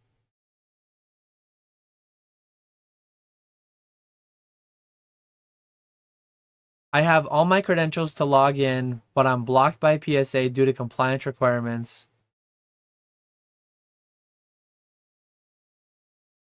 Why do you need... If you have... Like, go to your email and search PSA credit Fanatics, or Fanatics credit, whatever. Whatever I said to search. And it should come up. Unless you're saying you're not a PSA member. I don't know. I don't know. New comp for Skyridge, Charizard, Hollow PSA 9. Vintage Magic moving to. Unsubbed. Cobblemon is moving to our own server, so no lag and no randos. Oh, really? Thankfully, I haven't done much. I did mine diamonds, so you're telling me I'm gonna have to forfeit that diamond that I spent like an hour trying to find? Man, kick hoot hoot for servo vandalism. Never forget. Never forget that. Some chick just wanted the picture emailed to her, not even a portal.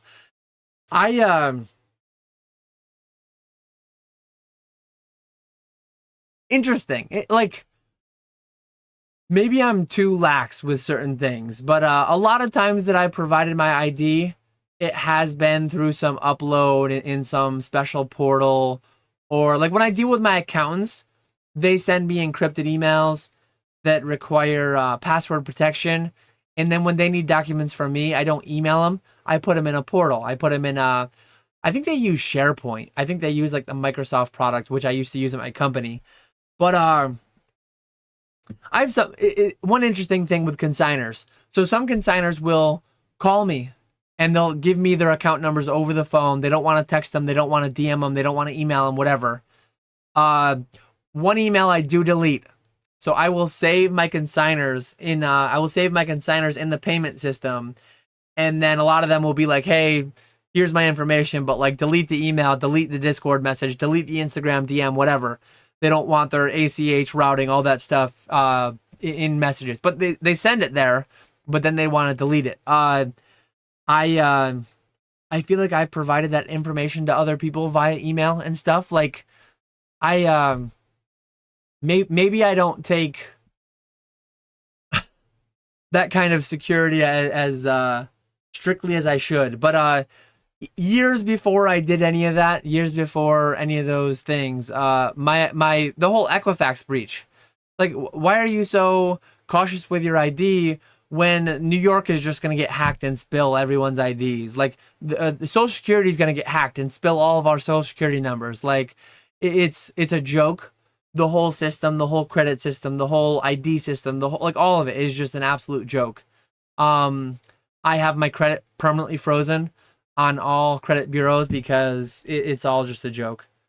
And I know everyone can't do that. But do you send in cards with white spots on the corners? This is the kind of question. White dots on the corners, centering, this, that.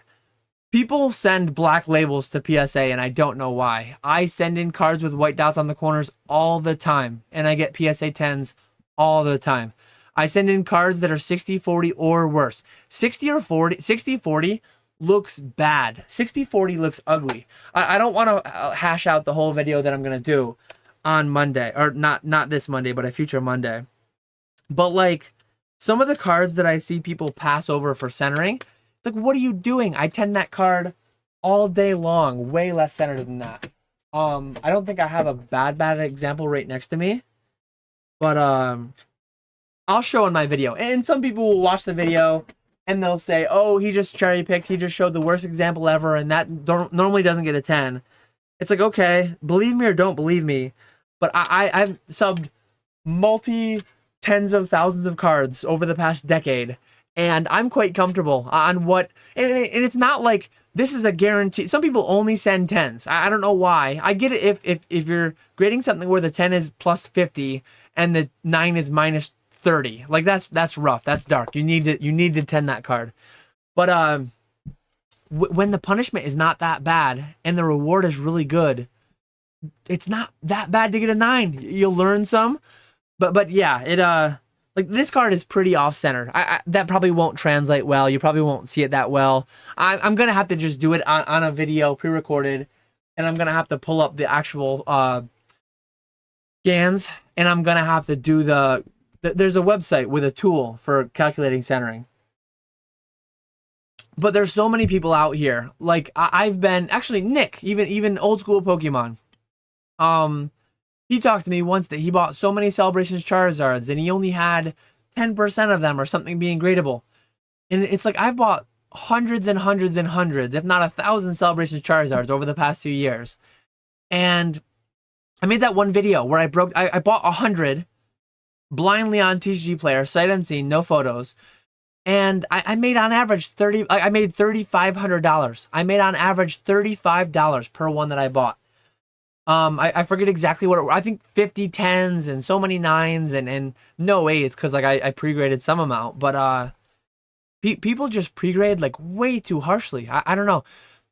PSA gives going back to my video on Monday, PSA gives pens on like half the cards. And if you're grading modern, easy to grade stuff, a lot of times it's 60, 70, 80, 90%. So yeah, like I think a lot of people pre-grade way too harshly. You're your own worst critic. But then on the opposite side, so this is Dan getting up on the fence. You have some people who only send black labels to PSA. They're so afraid of getting a 9.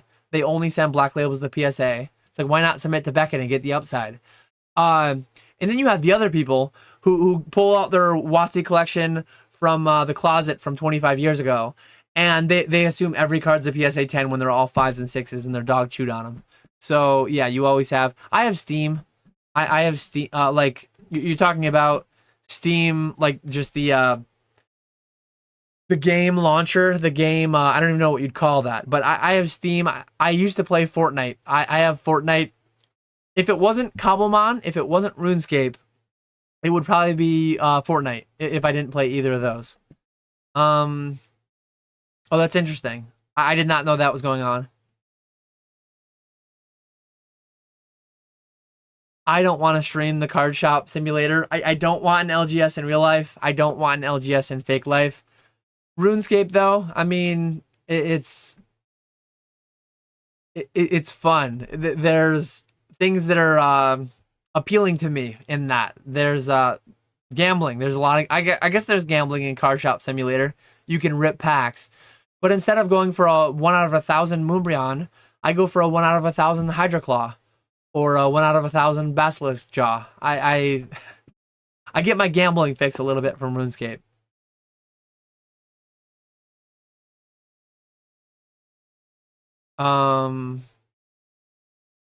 I pressed her and she hit me with the "I'll only see it, trust me, all set, close my PSA account."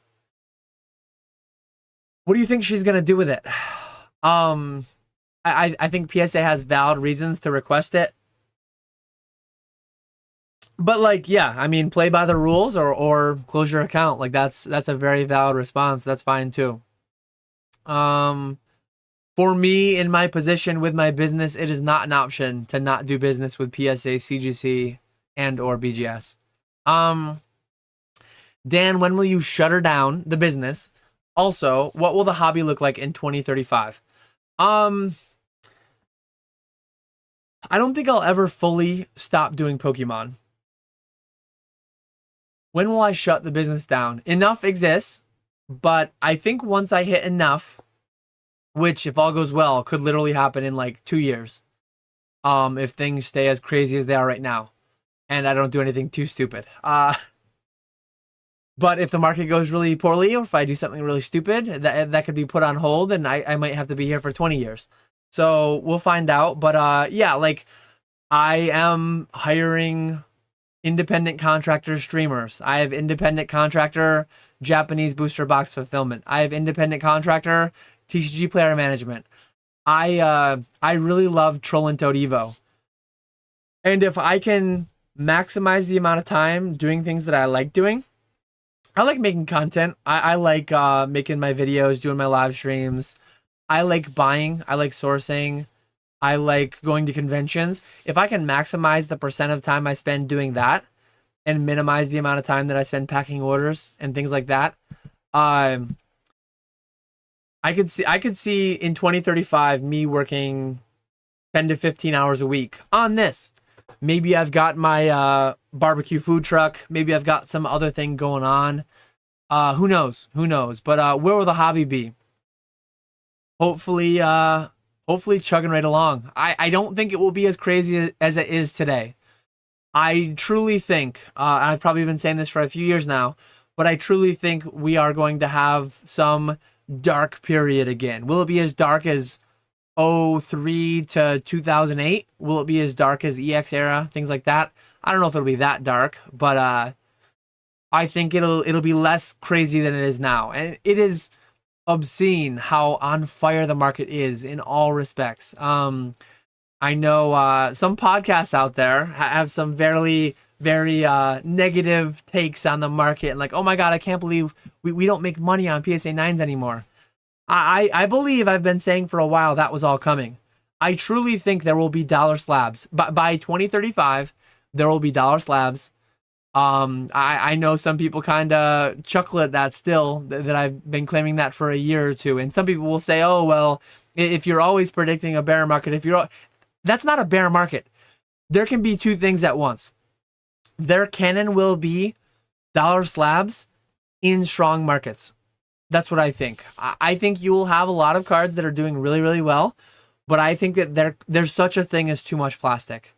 And I just think the way that everything has gone the past few years, I think in the next decade sometime, we will have overshot what we needed, what the demand was in plastic.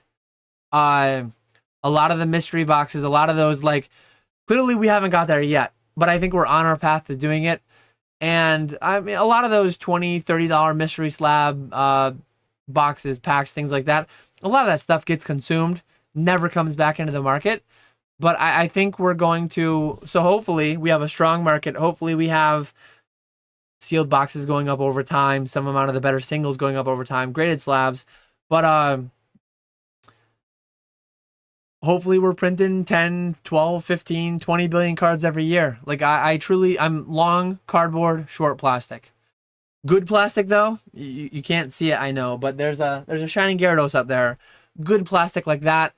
Certain select things from different eras will do well, I think, over time. But generally speaking, most things are their highest price out of the gate. In slabs, I'm talking about. That's the majority. The exception is, like, the Moonbryon is exceptional. The Moonbryon is the exception right now. So now if I get bad grades on my recent sub, I took a chance on some, I'm blaming Dan. Yeah, blame me. Blame New Jersey. Find some boogeyman to blame. And do not point any of that blame inwards. Do not, that's the play. Do you think PSA is giving better grades to preferred accounts? Not on any grand scale. I'm fairly confident that just the sheer amount graded, and I'm not attributing this to any specific company. You asked about PSA. I'm talking about PSA, CGC, BGS, SGC. I'm saying all of them to limit my liability and to limit my issues. Am I so not gullible? Am I so trying to think of the right way to say it? I believe so many cards are graded that some amount of malfeasance slips through the cracks. I think it's the vast exception. I think there's a little bit of insider, like, oh, hey, this is Johnny's sub. Let's help him out on that grade. Oh, this one's borderline 9, 10. I'm going to call it a 10 because I like this guy. Some amount of that has to happen at one of these companies. It has happened. It will happen. It does. Minuscule, though. Like, the amount of people who think there's these grand schemes out to get them. I'm not on the in crowd. I'm getting constantly screwed. Everyone else that gets 10 is being benefited because they know someone, because this, that, the other thing. I don't believe in any of that. I don't believe there's any major things going on like that. But can I unilaterally say that it's never happened, never will happen? No. I mean, I'm realistic. There's hundreds of graders. There's millions of cards being graded every month. Millions every month. Tens of millions. 8 figures of cards, quantity-wise, every year. So, absolutely it happens. But it's not worth dwelling on. It's not anything that actually affects you in any substantial way. So, some people will be very, and this is, I know, I'm taking one comment question, and I'm going somewhere, like, completely crazy with it. But that's what I do. That's what people have got to know and expect it by now. Some amount of people, like, oh, I'm not in the in crowd. I don't know the right people. I'm never gonna get there. I'm never gonna, like, and I'm not saying you're doing that, but, like, don't do that. I'm telling everyone, like, don't do that. Things like that will happen to some extent, but you can't control it. And don't get so, like, I know so many people. This will be included in my rant in the PSA video. I'm spilling too many beans on what that video will be. But, like, people with the New Jersey thing, people with so many different boogeymen they build up, and maybe they submit less because of it. It's like control what you can control and worry about what you can control and what affects you. Those things that I always say. If it doesn't check both those boxes, don't worry about it. Don't put energy towards it. Put energy towards the things that you can control and that affect you. Yeah. We rip and wax this weekend. Absolutely.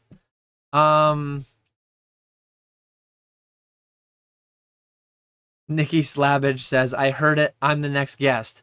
Appreciate the super chat, $1.99.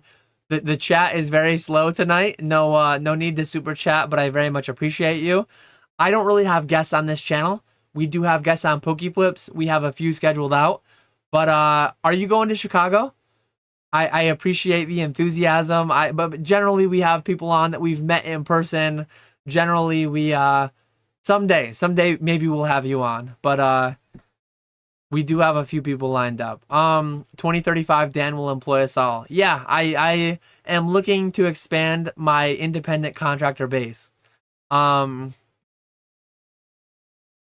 is Degenerate Dan coming back to rip beta packs and first edition base? I have done a lot in my time. I have ripped every single booster box aside from first base. I have bought a beta pack. I have bought I bought a lot. I bought a lot of crazy stuff. Base set, first edition, shadowless, unlimited, literally ripped in Las Vegas. Most those things are behind me. That was very reckless Dan with house money, living large, having a good time, like doing a little bit of my collector thing, subsidized off house money that the boom brought me. But I can't say never. If the right opportunity, the right value, not that those things were plus EV, but they were close enough that all things considered, they were close enough that I went for them and I got wrecked on all of them. So yeah, I don't expect to, but I can't say never. I would co-sign the food truck. I've heard Hobby Apocalypse is coming. When, please? If people think this market is dark, I don't know what to tell you. I recently, maybe these notes that I took. So I have a running Google Drive sheet that I just call YouTube video ideas. And occasionally I'll be mowing my lawn. Occasionally I'll be whatever doing my day. And something will come up and I'll be like, that'll make a good video.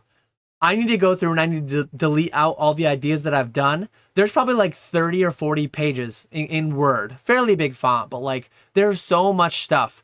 Sometimes I put 2 or 3 words. I'll look back on page 20 from a year ago. I won't even know what I was talking about.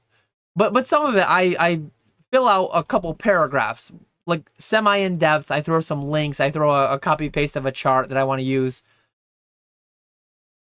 Some recent podcast that I've watched in our space, in our circle, had me like taking notes on if you think this market now is dark, if you long for the times of the past, what are you doing? Like, this market it's scary when I hear people wondering when the next boom is coming, when we're in a boom.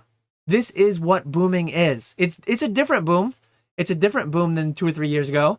It's not as crazy in a lot of ways. It's more sustainable in a lot of ways. But a lot of stuff still has to come down. A lot of stuff is still too crazy. People will long for prices of 10 years ago. Oh man, you were buying Jungle booster boxes at $400. Yeah, and when I graded a PSA 10 Pikachu, I listed it for $35 on eBay, and it took 6 months to sell. In the boom, I was selling 4 of them a week for $700, $800, $900. You long for the prices of the past, but you do not long for the liquidity. And say you're longing. So I was using longing for the prices of like a decade ago in the way like the cheaper ones so that you could source more. You could source it, but you couldn't sell it. So like, okay. But some people are longing for the prices of the boom. The prices of the boom only happened because you couldn't get cards through PSA. So it's like, do you want that back? Like, how much inventory are you sat on to where if we boomed again, would you even be in a position, like you need to have the cards in hand now, or you need to pay PSA $75 to create a 7-cent card and sell it for $300. Do you want to take that risk? Do you want to get those 9s? 2021, 2022, in a lot of ways was like, well, 2020, 2021, 2022. It was good for business in a lot of ways, but it was also like terrible in a lot of ways because you had to have it, otherwise you couldn't get it. That was the big problem. And every day you were just wondering and worrying, like, is the bubble gonna pop on me? Is it gonna 2x on me or halve on me? And it 2x for a while, and it 2x, and it 2x, and then it halved, and then some stuff's down 90%. So this market is so much more currently predictable. It's still not, I wouldn't call it stable at all, but it's a lot more stable than 2021. I think in a lot of ways, this is a way better market to build a business and to make a lot of money in Pokemon than 2021 was. But people are out here wishing we had the 2014, wishing we had the 2020. It's like, live in the now. This is crazy. This is the golden era of TCGs and of all this stuff. Like, that's what I think, at least.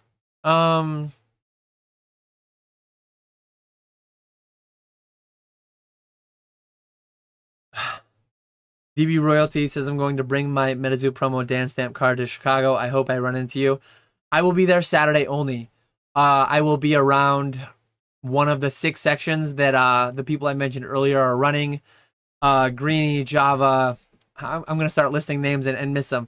Java, Dylan, Ryan, Greeny, Trackstar, and Mason. I'll be somewhere around their tables mostly.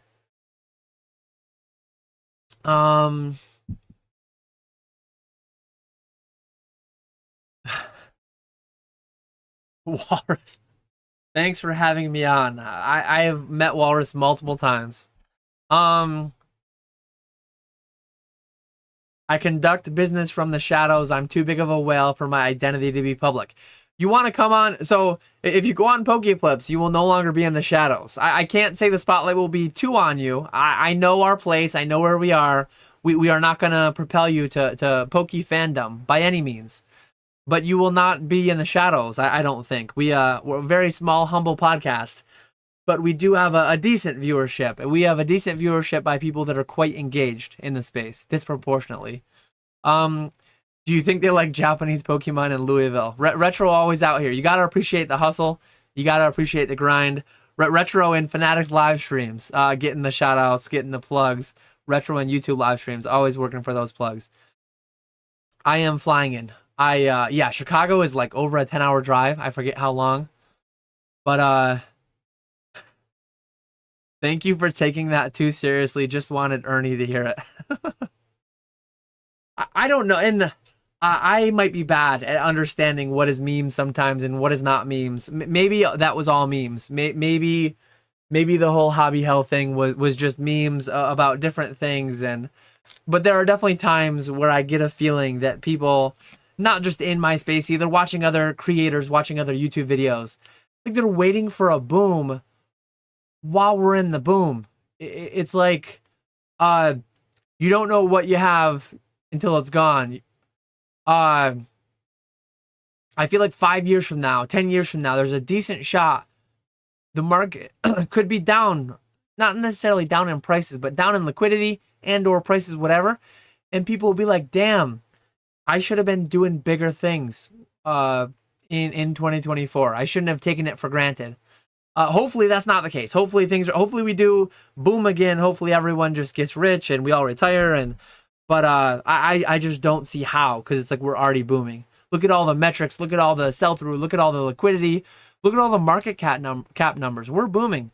I think there's upside still in some of it, but like we are golden era. I quit my job 3 years ago expecting things to get dark. I knew they were going to. I knew they had to.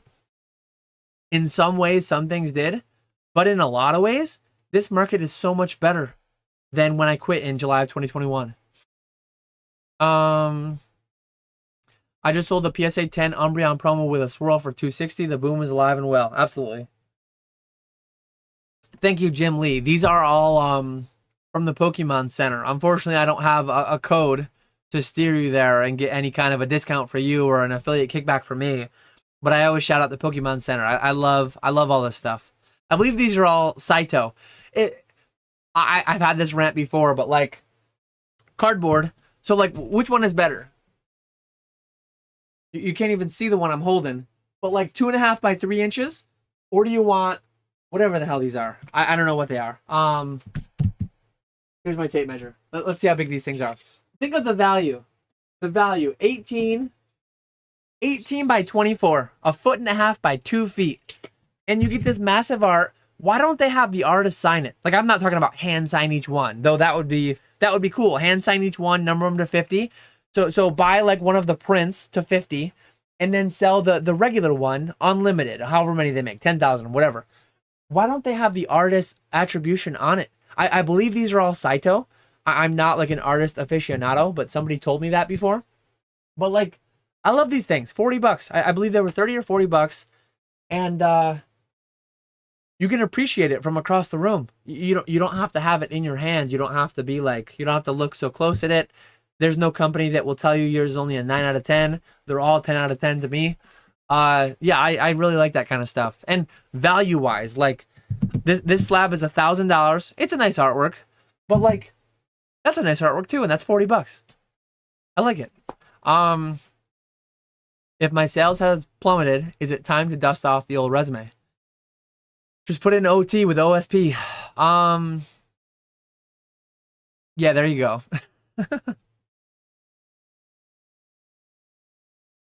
Super curious, if you open 500 new UPC Mew promos, how many 10s would you expect? Let me look on Graded Edge and let me see what the 10 rate is on those. There's always a bias because only certain ones are graded. Actually, I don't know how I'll find that Mew. That Mew isn't a promo. No, that Mew is. What promo is that Mew? What number? It might not be coming up. Let me find it quickly, though. I'll find it quickly on PSA's Pop Report.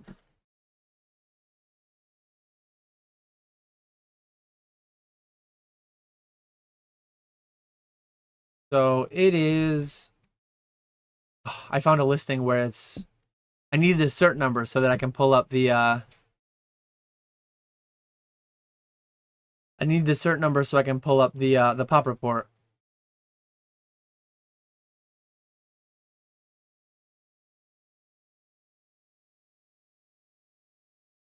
I'm gonna try to get what the 10 rate is. And then so the population is 4,000 PSA 10s. And it is where did the Mew just go? It's 4,000 PSA 10s and 6,000 PSA 9s. So it is like, actually there's 12,000 total graded. It's only a 33% 10 rate. What you need to be careful doing.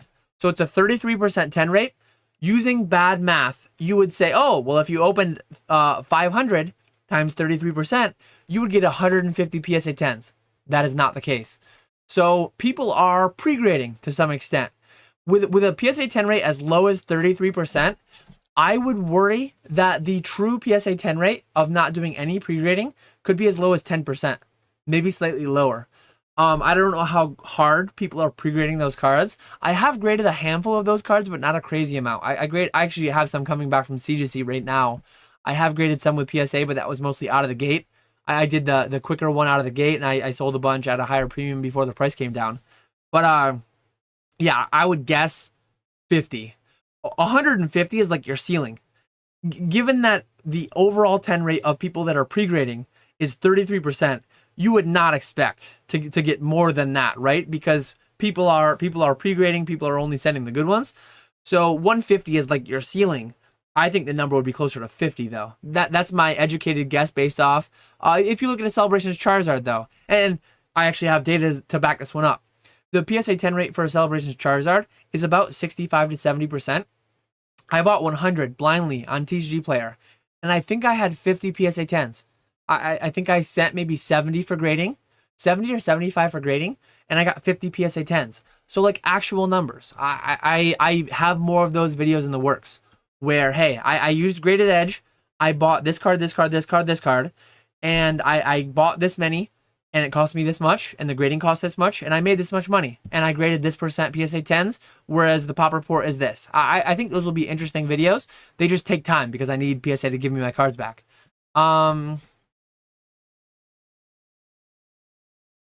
Mega says, trying to sell my sealed collection. Feel free to DM me. Feel free to DM, email, reach out, contact form on my website. However you want to get a hold of me. I buy sealed stuff. If you have booster cases, if you have ETB cases, I buy it like 80%, maybe slightly higher, depending on what it is. If you have one-off collection boxes, one-off loose ETBs, loose booster boxes, I buy closer to 70%. Maybe even not even 70%, depending on what it is. Sealed collections can vary so much, so it's hard to put like a complete broad thing. Chicago's gonna be a blast. I was not sure if you were going or not. I'm fortunate to hear that you are not, but I'm sure we will cross paths someday. Looking forward to the time that we do. Maybe it'll be next year. I did see the new Sarah Ledge art. I try to not see spoilers too much, but I'm also like really engaged in YouTube and in Discord, so it happens naturally. Some amount of people use spoiler tags, a lot of people don't, and even if they don't, it's like Poke Beach, YouTube. I'm gonna see a lot of spoilers different places, so I don't mind that much. But yeah, it looks cool. It looks cool.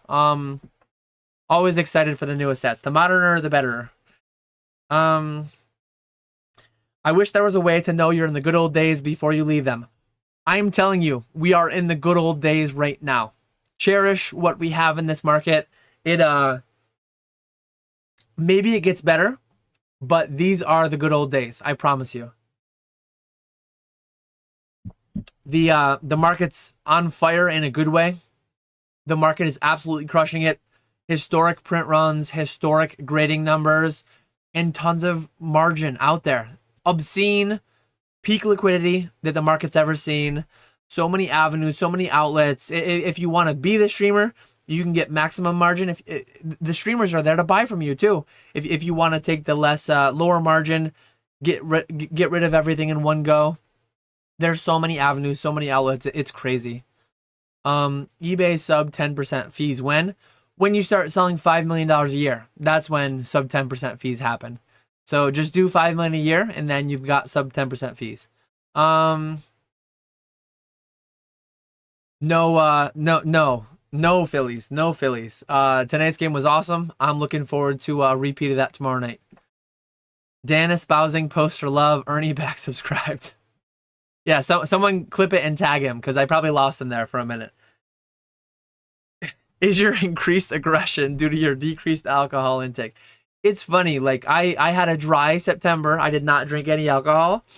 That's probably not the first dry month I had all year. Like I don't even drink. I don't drink very often at home. I know I do some RuneScape streams where I'm having beers, but like there are just naturally months that I don't have a beer. And then there are some weekends where I have 20 something of them. But this coming weekend, I will be closer to 20 something of them than 0. I don't know how many I'll have exactly. 2 nights though. It'll be a good time. I'll moderate a little bit better than I historically did when I was 250. One, I'm 10% lighter, so it should be. I mean, 10% less alcohol should do what 10% more used to do, right? So it should be cheaper. It's plus EV to lose weight because then your ABV goes up quicker, right? Pretty dark way to do some calculus on that. But yeah, I'm gonna end here. It is midnight. 2-hour stream is plenty. Very exciting things going on in the business. Very exciting things going on in my personal life. Very exciting month ahead. Stay tuned. Stay tuned. There are a lot of exciting things going on. Fanatics Live is also another one of them. Yeah, hopefully I will see you on Thursday in Chicago. With that,